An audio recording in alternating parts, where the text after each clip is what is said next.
Robert, calling from Massachusetts. Hello, Robert. Hey, Alyssa. Hey, Josie. How's it going? Going well. It's going. How are you? I'm all right. Actually, I'm very glad I tuned in today, because I actually have a bit of a knot in my stomach regarding the younger generation. Perfect. Don't we all? Tell us more. Let's just round out that conversation. Let's go. Yeah. So, I don't know if how many people are aware, but it is statistically shown that Generation Z men are becoming more and more religious, especially since the pandemic. And meanwhile, Gen Z women are becoming more liberal, atheistic, and unaffiliated with religion. And so basically, I'm like, okay, so the Project 2025 brainwashing has successfully taken a chunk of the Gen Z male population and is bringing them more towards the right. Jesus, how fucked are we? I see what you're saying. Yeah, it's. I'm actually looking at the numbers. I want to see how much it is. Give me a second, Alyssa, if you want to go ahead and start. Yeah.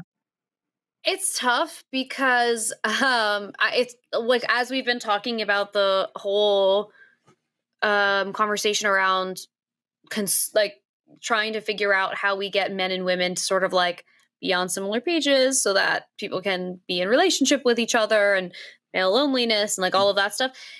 A lot of it is there's not as much common ground that we're finding because of gender politics and the difference in ideologies and all this kind of stuff. And this is going to make it so much worse. And it's concerning, but I think it's and it's the same reason why like I was saying before, I worry about leaving men sort of like to their own devices with everything that's been going on, because they're going to, human beings regardless of gender, I think, are going to find the community that's going to lift them up and make them feel powerful and make them feel important in the easiest, least painful way. And I think these church communities are kind of doing that because they are patriarchal. They favor the men in family dynamics. They favor traditional family, like nuclear families. So I think that they're sort of like saying everything that this like disenfranchised group of men want to hear, versus maybe a community of people who are trying to push them towards like, hey, let's actually take the road less traveled. Let's do a little harder work, but it's worth it. Like, let's figure out how we can work through some of the emotional stuff that we're getting to, that's coming to a head around like what masculinity means and what your value is as a man in the world and in your household. And like, that's so much harder and so much more nuanced than being like, or I just go to a church where they tell me that I'm important because I'm a man and I offer value because I'm a man. And, that's what I think it is. But I don't know. I don't know what to do. So what's interesting about it is, as I had to dig into data, because when I hear data, I'm like, oh, let me see what the data says. So basically what I'm seeing here is obviously boomers. What's interesting about the gender parity with boomers and Gen Xers is that more women were religious than men were. And what we're seeing in the Generation Z is that it's actually starting to flip the other direction. But even when I'm looking here, it still says that, let's see, it says that only 8% of Gen Z women identify as white evangelicals compared to 13% of Gen Z men. And 6% of Gen Z women say they're Black Protestant compared to 8% of Gen Z men. it's still, and even if you go with the Public Religion Research Institute, 39% of Gen Z women identify as religiously unaffiliated compared to 31% of Gen Z men. So I think that even though there may be more Gen Z men comparatively to the generations of like millennials, I still think that the attendance rate of religion overall is still going down. And it's an interesting thing to like kind of like play that out. So if we're starting to get more parity of like, okay, there's like 1-to-1 women, so it's like maybe there's a few more men than there are women, or like let's say with that one statistic of 8% white evangelical compared to 13%, that's still pretty close to parity, in my opinion, even though it is 5%. 5% means a lot, but if you were to have 100 people, it would be, well, let's see, there would be 13 Generation Z men that are evangelicals and 8 that would be women that are evangelical, and it looks like they would just meet up, and then they'll be happy in their copacetic little worlds, and then there will be a Yeah. few guys that are gonna not have a few of those women if they're all in relationships at that point. So I it's hard for me to see the trend as scary, but it does align very deeply with politics, though. If you're going to church, you're more likely to vote Republican, and that's another problem. But I don't know, Robert. What are your thoughts about some of that stuff? Well, first of all, once again, you show me how absolutely amazing you are with data points and numbers, Josie. Like absolutely amazing as always. Uh, Thank you. I mean, you kept my head on my shoulders during election night, even though it all just turned out to be copium. I'm still glad that you were the professional, you were the optimist, like you gave the insight, and I'm like, once again, you did it for me again, like just now, Aw. even though I'm sitting here losing my friggin' mind over like, okay, Gen Z men, like young kids are becoming more conservative. It's like we're fucked. Trump is like successfully like brainwashing everybody. We're all screwed. Like like keep me off this planet. Yeah. But it's like, Well, but like, and again, so it's like, so this is where I think Alyssa is perfectly valid, where she says men should not be left by their own devices, because me as a male should not be left alone with my own thoughts. And but no, but again, getting back to the topic here is, I do think that I am hoping that this is kind of like, as you guys have mentioned earlier, that like this is more of like an evolutionary kind of thing that is transpiring here, where it seems like even though there's a disparity between the genders, again, like it seems like that young men are becoming more conservative, while young women are becoming more liberal. It perhaps like, again, even if it is just happy dopey, like like opium or whatever, it's like, I like to think that, hey, maybe young men are beginning to realize that there's more than one way to define their value. There's more than one way to define masculinity, or basically, what makes a man and what makes a woman. And it seems like that maybe this is just the death throw of what traditional feminism,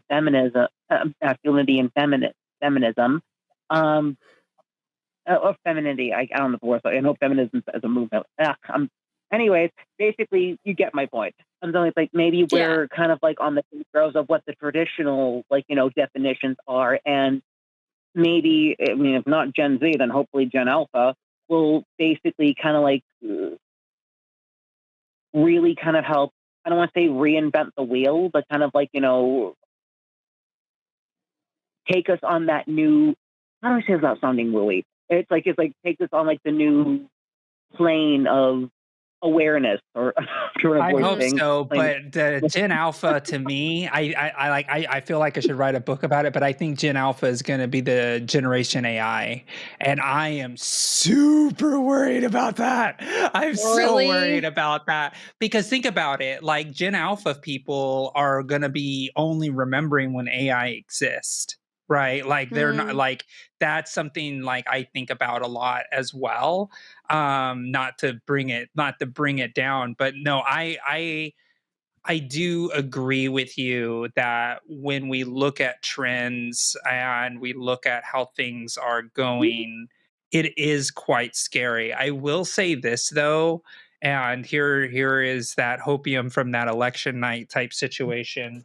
The mhm, Gen Z generation still didn't vote, and mm, like as far as like overall as a generation, like they did sway enough, but it wasn't enough like to really think about like it's I try. Okay, I'm gonna sound real cynical. I mean, I'm very cynical this show today. I think um I created this energy and I apologize. no, it's fine. You don't have to take blame for my cynicism. Okay, this happened with many years and years and years of study. So Let yes. it rip.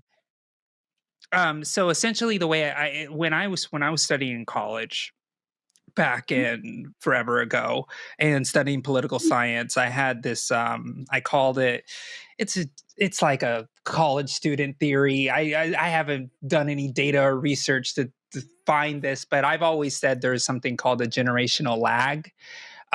And Mhm. this generational lag is the idea that every generation has a problem communicating with the generation that is after it.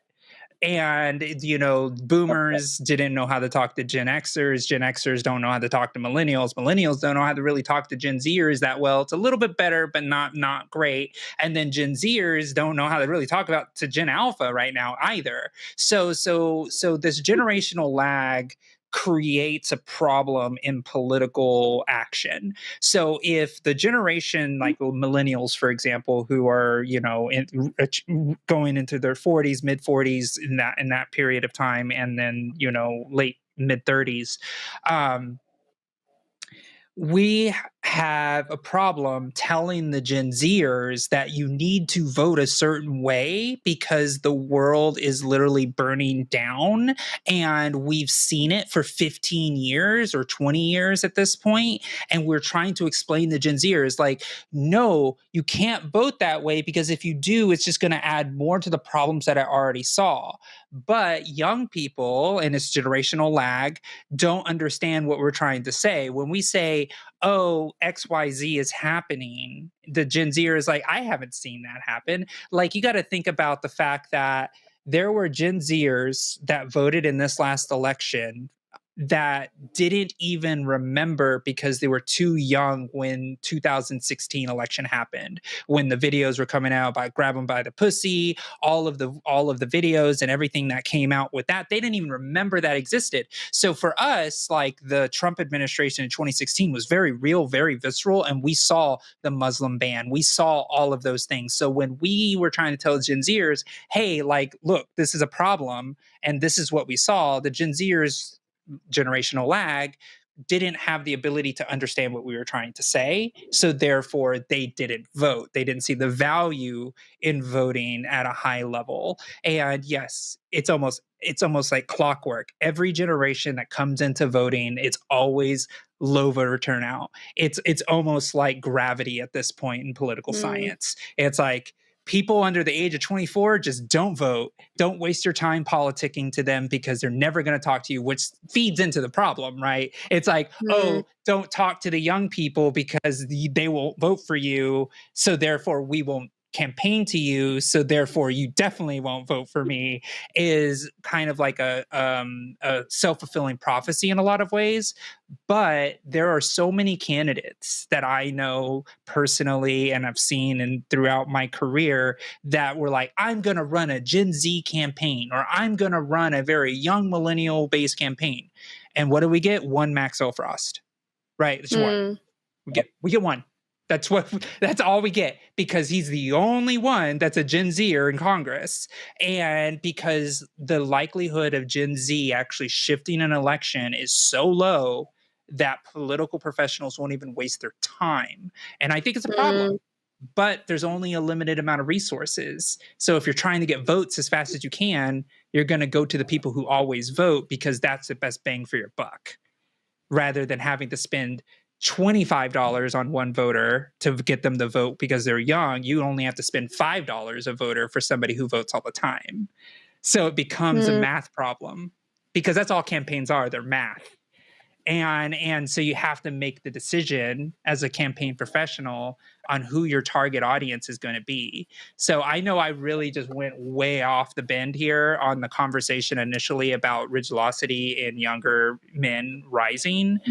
Again, it's all about the math and the numbers, and seeing how those little changes in social construction and ideas and all of that type of stuff can affect who's the president at this time. Now, I do think that Generation Z is going to be laid with the burden of getting Trump elected. And I think it's going to be kind of unfair to them, because it's also the older generation's not speaking to the younger generation correctly.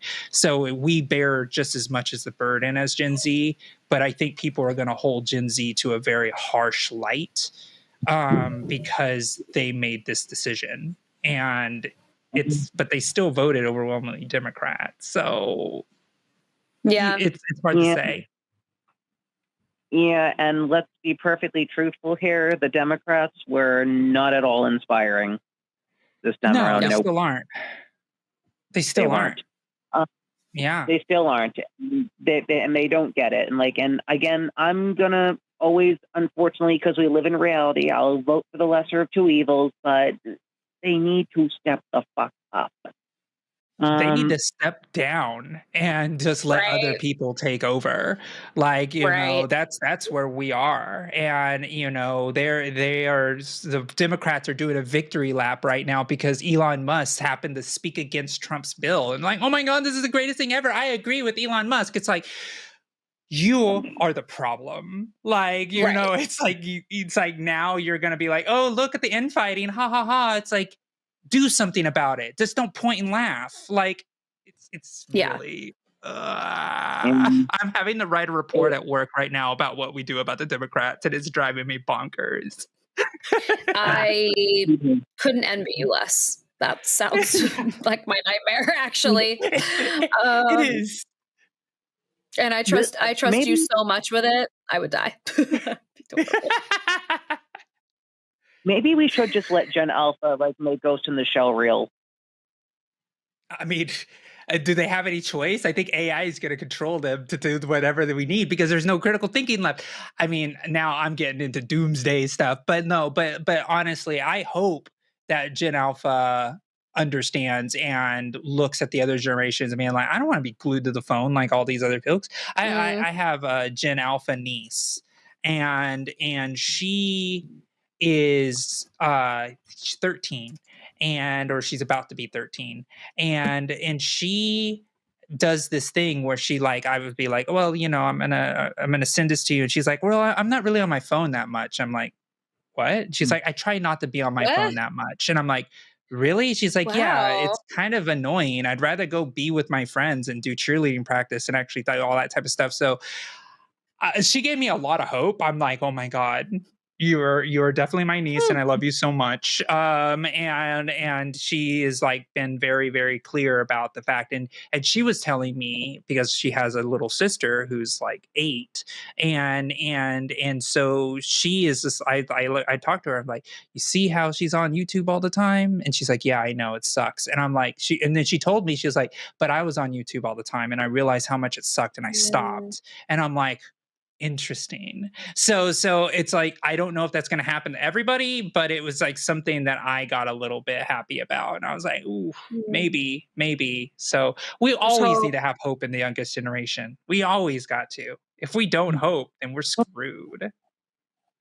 Well, you say that Gen Z was stuck to the phone. Maybe Gen Alpha will become the phone with their cyborg body. Yeah, damn it. That's so true. That's so true. So they're going to deal with the phones, like, and go out with their friends because they want to jetpack themselves there with their fucking built-in, like, updated, like, spleens or whatever. They're Yeah. updated spleens. Yeah. Oh my goodness. They're flying around with and their spleens. yeah, well, I think Amy Poehler said something. It was pretty profound. It was really short. She said, "The boomers say, it's all about the money. Gen X says you need to get the money, and the Oh yeah. millennials say, What is where money? is the money? And the Yeah. Oh Xers yeah. say, what is money? And then I think the Yeah. alphas, my thought is, who needs money? That's my hope. I hope that they're Ooh. just like, who needs money? And they just figure out a way to like deal with the hellscape that all of the generational wealth has caused, and they just figure it out. But that's a huge burden to put on the Gen Alpha generation, but that's kind of the lot we left them as everything is deteriorating around us. So I don't know. We'll see. We'll see. But this was a very interesting conversation. Yes. Yeah, thank you, Robert. That was super interesting. Yes. So, yes, I will definitely let you guys get to your super chats while I prepare my brain for whatever experimentation is going to be done for in 20 years from now.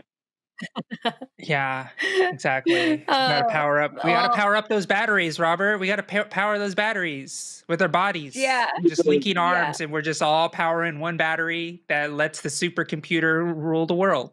That's Awesome. I hope I'm standing next to somebody cool. All right. Talk to you guys. Oh my God. Thank you, Robert, for the wonderful conversation. A little alarm bells ringing for me in the cyborg realm. But this was super interesting, and I'm so glad you called. So I hope you call back again soon. I will soon. Don't worry. Awesome. Okay, well, Thank we'll you. talk to you then. Bye, Robert. Have a good night. Bye. Bye.